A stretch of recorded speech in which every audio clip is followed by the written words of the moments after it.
Salut, bienvenue sur Max Reportage pour essayer la BMW R1300 RS. Il s'agit donc de la Sportivo GT de la marque bavaroise qui reçoit toujours le célèbre Boxer moteur bicylindre à plat de 1300 cm3 qui développe désormais 145 chevaux pour 149 Nm de couple. Il s'agit exactement du même moteur que la BMW R1300 GS. On a également la même boîte de vitesse à 6 rapports avec une transmission par cardan et on peut également bénéficier du système ASA, donc d'une boîte semi-automatique, une boîte mécanique robotisée à 900 €. Côté dimension, cette RS fait 2,14 m de long pour 85 cm de large et sa selle monte à 79 cm et vous pouvez la régler jusqu'à 81,5 cm de hauteur. Comme il s'agit de la Sportivo GT de la gamme 1300, c'est celle qui va offrir le plus d'empattement avec l'angle de chasse le plus ouvert de toute la gamme pour privilégier la stabilité à l'agilité. Côté freinage, on a deux disques de 310 mm avec des étriers 4 pistons à l'avant et à l'arrière un disque de 285 mm à étrier 2 pistons. L'ensemble est relié à un ABS avec capteur d'angle et répartiteur avant-arrière.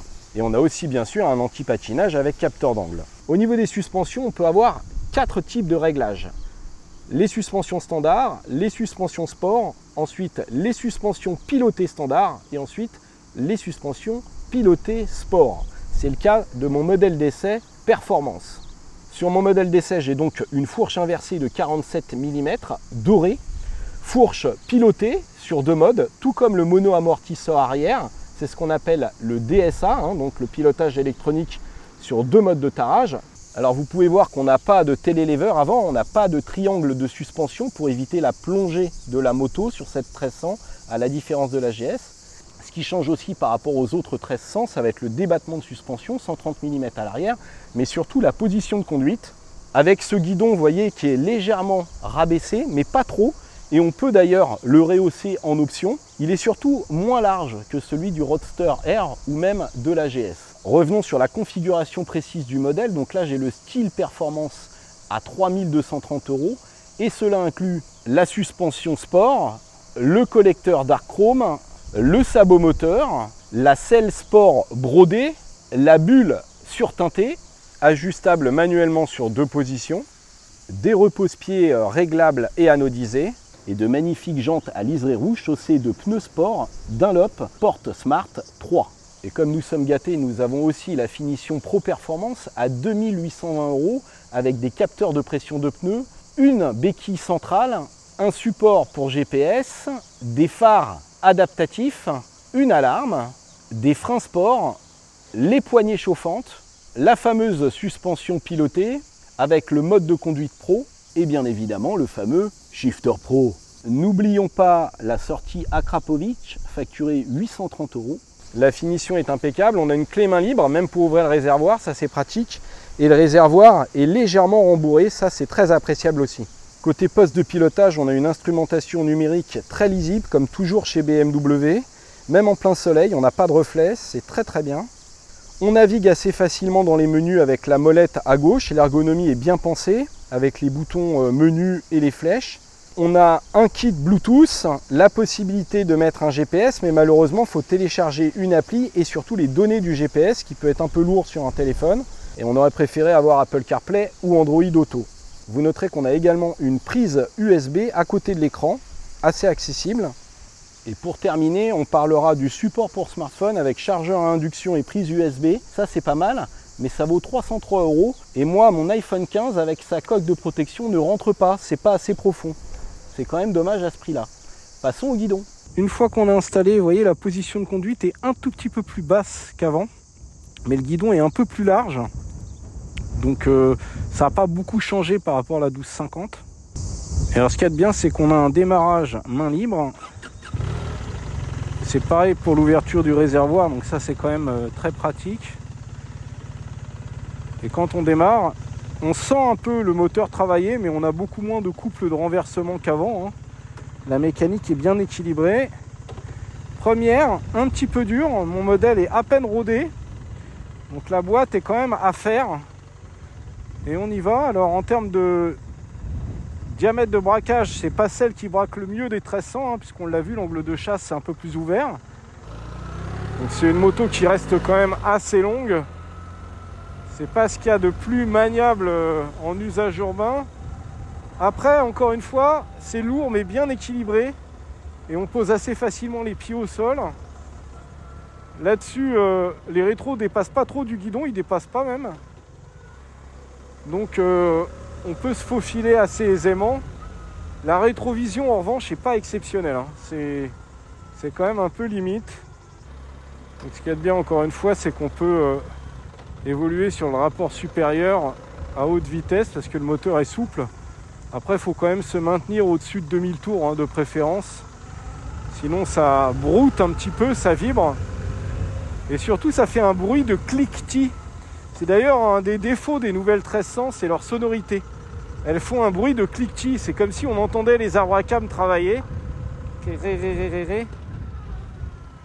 Et c'est pas aussi noble qu'un bon bruit d'échappement ou un bruit travaillé à l'admission. Je pense que BM aurait intérêt à un peu mieux travailler ses sonorités moteurs. Alors ce qui est important en ville aussi, c'est d'avoir un bon klaxon et un bon éclairage. Alors, en termes de klaxon, c'est très puissant, c'est souvent le cas chez BM. Et après, en termes d'éclairage, eh bien là, on a des feux adaptatifs à LED qui sont puissants. Maintenant, les appels de phare sont jamais aussi efficaces que sur une GS parce que vous êtes plus bas. Donc vous avez un faisceau qui est quand même un peu plus bas que sur un trail. Et là, on va prendre un petit pont et c'est bien défoncé ici sur le pont et l'amortissement est relativement souple, même si je suis sur une version performance, donc raffermi par rapport à l'origine. Cela dit, j'ai essayé une version R Roadster avec le châssis piloté, mais pas sport. Et j'ai trouvé que c'était mieux que le châssis piloté sport de cette version RS. La selle est confortable aussi, hein. Là, je suis sur la selle brodée compétition, mais c'est pas une selle confort, mais je la trouve confortable, assez large. Ça, c'est bien. Donc là, il fait 35 degrés. Donc on sent quand même de la chaleur au niveau des jambes. Même si désormais, on a un système de refroidissement liquide, hein, sur ce boxer. Ça chauffe toujours un petit peu quand même, hein. C'est pas une moto électrique. Allez, allons voir ce que ça donne sur route. Donc je me suis mis en mode dynamique. J'ai baissé la visière. Et c'est parti, en seconde. Oula, ça tire bien, hein, 145 chevaux. Ouh, ça marche du feu de Dieu. Même si le couple maxi est à un peu plus de 6000 tours, ça tracte fort. Et on peut pencher, on peut y aller, il y a du grip avec les pneus Dunlop sur le sec comme ça. Alors comme toujours chez BM, ce qui marque c'est la stabilité du châssis. C'est vraiment un rail. Là la route est pas mauvaise. Mais on sent que la moto ne bouge pas. Elle ne pompe pas non plus sur les ondulations, donc ça c'est plutôt pas mal. Ah, ça repart du feu de Dieu, et puis vous avez un anti-patinage, donc ça motorise bien. Ça va réguler le couple, même sur le mouillé. Et elle s'inscrit quand même assez facilement pour une moto de 245 kg. C'est surtout qu'on sent que l'avant et l'arrière sont bien alignés en fait. Il n'y a pas de décalage à l'inscription. Là, regardez, grande courbe. Je vais me pencher un peu. Et j'ai de la garde au sol, je peux y aller. Alors le shifter marche très très bien à la montée, à la descente. Mais encore une fois, vous voyez, parfois ça peut être un peu dur. Parce que la boîte n'est pas bien rodée. Et parfois le shifter il est un petit peu sec. Il génère des à-coups. Ouais. Sauf quand je suis dans l'état au régime comme ça. Oh, ça freine super bien. Là j'ai pris une belle vitesse et j'ai pu ralentir tranquillement. Alors ce qui est vraiment très bien aujourd'hui avec ces motos modernes, c'est que si vous prenez le frein avant dans un virage qui se resserre, donc là vous voyez un tunnel par exemple, je prends le frein avant, la moto n'élargit pas la trajectoire. Elle se maintient grâce au capteur d'ABS et ça c'est quand même vraiment un gros atout en sécurité aujourd'hui. Je vais mettre la bulle haute là pour essayer de limiter un peu les turbulences, mais vous voyez que ça change pas grand chose. Non, j'ai juste même un peu plus d'air dans le casque, donc je vais le rebaisser, c'est mieux. Alors quand on rétrograde comme ça au shifter avec le bicylindre, on a quand même pas mal de frein moteur, ce qui aide le freinage d'origine qui est déjà très bon.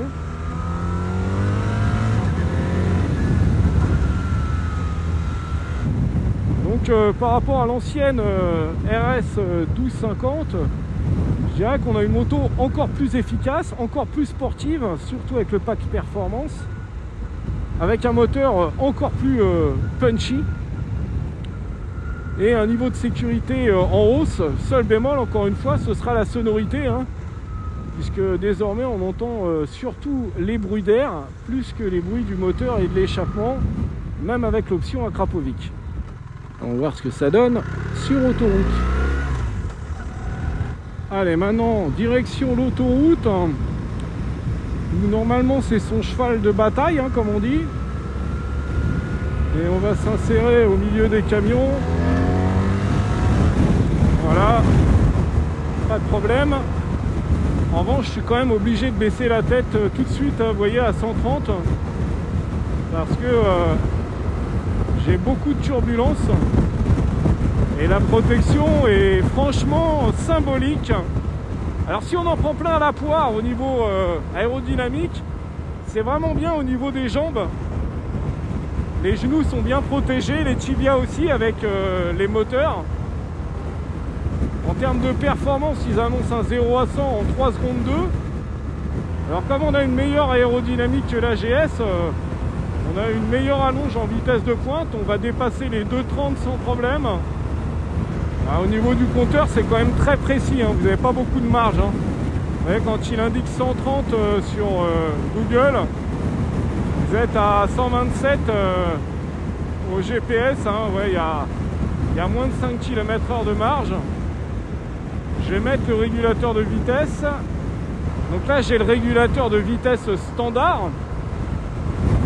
Mais le régulateur de vitesse actif avec maintien de distance est facturé en option dans le pack innovation, ce qui est quand même un peu mesquin, je trouve, mais bon, l'amortissement travaille bien, ça filtre bien les raccords de chaussée et on n'a pas de fourmillement dans le guidon. Il n'y a pas de vibration désagréable quand on est calé à 4000 tours comme ça à 134 compteurs, donc 130 chronos. La moto est vraiment d'une stabilité exceptionnelle.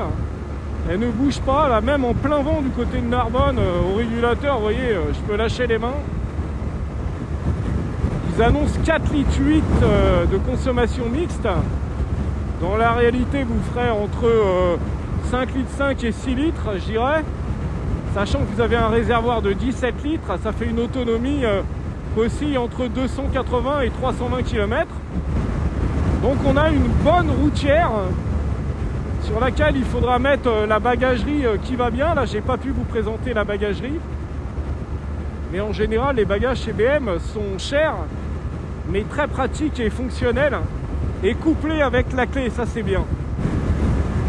Donc on peut voyager, même si on sera mieux quand même sur la RT pour faire beaucoup de kilomètres. Parce que la RT a beaucoup plus de protection.